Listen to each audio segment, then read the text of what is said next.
السلام عليكم ورحمة الله وبركاته.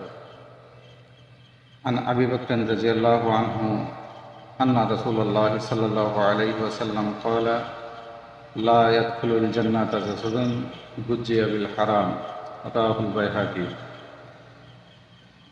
সুপ্রিয় বন্ধুরা, হাদিস শেখার নিয়মিত আয়োজনে আপনাদেরকে স্বাগতম। আজকে আমরা যে হাদিসটি আপনাদের সামনে পেশ করব, এটি মূলত যারা ইনকাম করে, প্রত্যেকটি মানুষ যারা ইনকাম করে জীবন পরিচালনা করে তাদের জন্য, যারা মূলত উপার্জনের ক্ষেত্রে, ইনকামের ক্ষেত্রে হালাল হারাম বিবেচনা করে না, বাছবিচার করে না, তাদের জন্য আল্লাহ রাসূল সাল্লাল্লাহু আলাইহি ওয়াসাল্লামের একটি মেসেজ।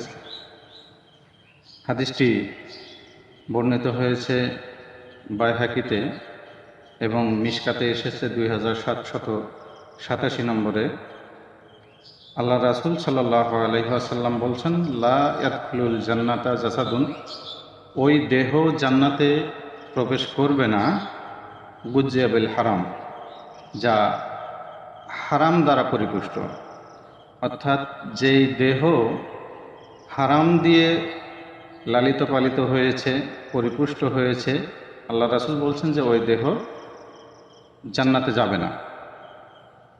সুতরাং সকলের উদ্দেশ্যে একটি অনুরোধ, আসুন আমরা আমাদের যেই ইনকাম সোর্স সেটি নিশ্চিত হই যে সেটি শতভাগ হালাল কিনা।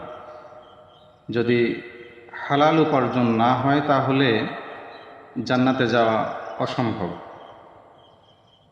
সুতরাং আমরা কষ্ট করে উপার্জন করব, সেইটা খেয়ে আমরা আল্লাহর ইবাদত করব, কিন্তু সেই ইবাদত আল্লাহর দরবারে কবুল হবে না।